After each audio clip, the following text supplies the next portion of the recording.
اعوذ باللہ من الشیطان الرجیم بسم اللہ الرحمن الرحیم۔ الطلاق مرتان، طلاق دو مرتبہ ہے۔ اب اس سے مراد کیا ہے؟ رجعی طلاق، وہ طلاق جس میں رجوع ہو سکتا ہے، وہ طلاق دو مرتبہ ہوتی۔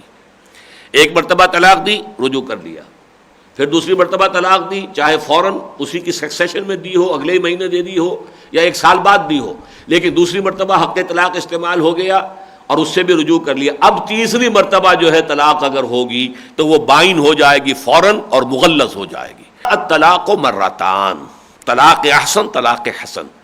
اور تیسری طلاق یہ طلاق بدعت ہے جو پسندیدہ نہیں ہے کسی حالت میں بھی۔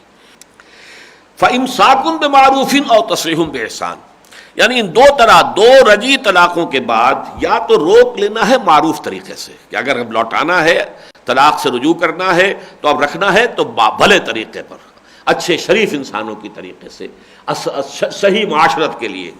او تصریح باحسان، یا پھر انہیں روانہ کر دینا ہے، یعنی اپنے گھر سے علیحدہ کر دینا ہے، نکال دینا ہے، اپنے حوالہ عقد سے آزاد کر ہی دینا ہے، مطلقہ بنا ہی دینا ہے، لیکن وہ بھی باحسان، خوبصورتی کے ساتھ۔ ولا یحل لکم ان تاخذوا مما آتیتموہن شیئا، اور تمہارے لیے ہرگز حلال نہیں ہے کہ تم واپس لو ان سے جو بھی کچھ تم نے انہیں دیا تھا۔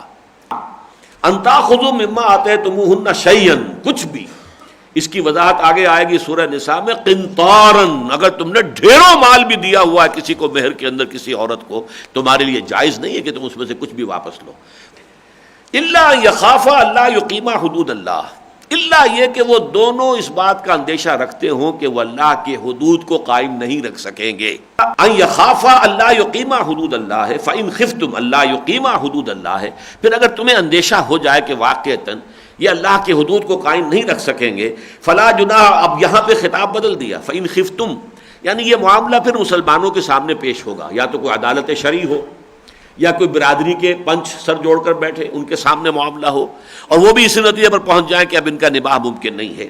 فلا جناح علیہما فیما افتدت بہ، تو کوئی حرج نہیں ہوگا ان دونوں پر اس میں کہ جس کا فدیہ دے کر وہ عورت اپنے آپ کو آزاد کرا لے۔ اپنے حدود اللہ، یہ اللہ، تلک حدود اللہ، یہ اللہ کی حدود ہے، فلا تعتدوها، تو دیکھو ان سے تجاوز مت کرنا۔ ومن یتعد حدود اللہ فاولئک هم الظالمون، اور جو اللہ کے حدود سے آگے تجاوز کرتے ہیں تو پھر وہی ظالم ہے۔ فإن طلقها، اب یہ آخری تیسری طلاق آ گئی۔ اب یہاں لکھا ہوا نہیں کہ یہ طلاق مغلظ ہے، لیکن یہ کہ الطلاق مرتان، دو رجعی طلاقوں کا معاملہ ہو چکا پہلے، لیکن اب یہ فإن طلقها، اب اگر وہ طلاق دے دے، یہ گویا کہ تیسری طلاق ہے، طلاق مغلظ ہے۔ فلا تحل لہ، تو اب وہ عورت اس کے لیے حلال نہیں ہوگی، من بعد، اس کے بعد، حتی تنکح زوجا غیرہ، یہاں تک کہ وہ نکاح کرے کسی اور شوہر سے۔ فإن طلقها، پھر اگر وہ شوہر، دوسرا شوہر بھی اسے طلاق دے دے، فلا جناح علیہما ان یتراجعا، تو ان دونوں پہ کوئی حرج نہیں ہے، کوئی ملامت نہیں ہوگی اگر وہ آپس میں مراجعت کر لیں، یعنی دوبارہ نکاح کر لیں۔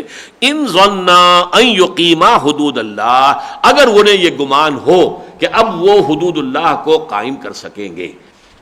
وَتِلْكَ حُدُودُ اللَّهِ يُبَيِّنُهَا لِقَوْمٍ يَعْلَمُونَ، یہ وہ اللہ کی حدود ہیں جن کو وہ واضح کر رہا ہے ان لوگوں کے لیے جو علم رکھنے والے ہیں، وہ اس کے اندر حکمتیں دیکھیں گے، اس کے اندر بہت سی اچھائیاں دیکھیں گے۔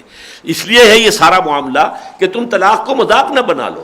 وَإِذَا طَلَّقْتُمُ النِّسَاءَ فَبَلَغْنَ أَجَلَهُنَّ فَأَمْسِكُوهُنَّ بِمَعْرُوفٍ أَوْ سَرِّحُوهُنَّ بِمَعْرُوفٍ، وہی بات دوبارہ آ گئی جو پہلے بھی آ چکی ہے۔ جب تم نے عورتوں کو طلاق دے دی اور ان کی عدت پوری ہو گئی تو اب یا تو یہ ہے کہ انہیں روک لو بھلے طریقے پر، اگر وہ رجعی طلاق ہے، دو طلاقیں ہیں، اور سرحوہن بمعروف، یا پھر انہیں رخصت کر دو عمدہ طریقے پر، بہتر طریقے پر، معروف طریقے پر۔ ولا تمسکوہن ضرارا لتعتدوا، پہلے کہا تھا ان ارادوا اصلاحا، اگر وہ اصلاح کے خواہش مند ہیں تو انہیں رجوع کرنے کی جو ہے وہ اجازت ہے۔ یہاں فرمایا کہ ان کو مت روکو، ولا تمسکوہن ضرارا لتعتدوا، مت روکو ان کو ضرر پہنچانے کے لیے، تکلیف دینے کے لیے، مجھے اس سے بدلے لینے ہیں، مجھے اس سے ستانا ہے، اس لیے میں رجوع کر رہا ہوں، لتعتدوا، تاکہ تم زیادتی کرو۔ ومن یفعل ذلک فقد ظلم نفسہ، تو جو شخص ایسی حرکت کرے گا اس نے اپنے اوپر بہت بڑا ظلم کیا ہے۔ ولا تتخذوا آیات اللہ ہزوا، اور دیکھو اللہ کی آیات کا ٹھٹھا نہ بناؤ، مذاق نہ بناؤ، اس کو کھیل نہ بنا لو، اللہ کی آیات اللہ کے احکام کے ساتھ اس طرح تلاعب نہ کرو۔ واذکروا نعمت اللہ علیکم، ذرا یاد کرو اور مستحضر رکھو کہ اللہ تعالیٰ کا کتنا بڑا انعام تم پر ہوا ہے۔ وما انزل علیکم من الکتاب والحکمہ، اور جو اس نے نازل کی ہے تم پر اپنی کتاب بھی، اور کتاب سے مراد شریعت، قانون، اور حکمت بھی، قرآن نے احکام ہی نہیں دیے، حکمتیں بھی بیان کی ہے، یعظکم بہ، اور اس کے ذریعے سے وہ تمہیں نصیحت کر رہا ہے، واعظ کر رہا ہے۔ واتقوا اللہ، اور دیکھو اللہ کا تقوی اختیار کرو۔ واعلموا ان اللہ بکل شیء علیم، اور جان لو کہ اللہ تعالیٰ ہر چیز کا علم رکھتا ہے۔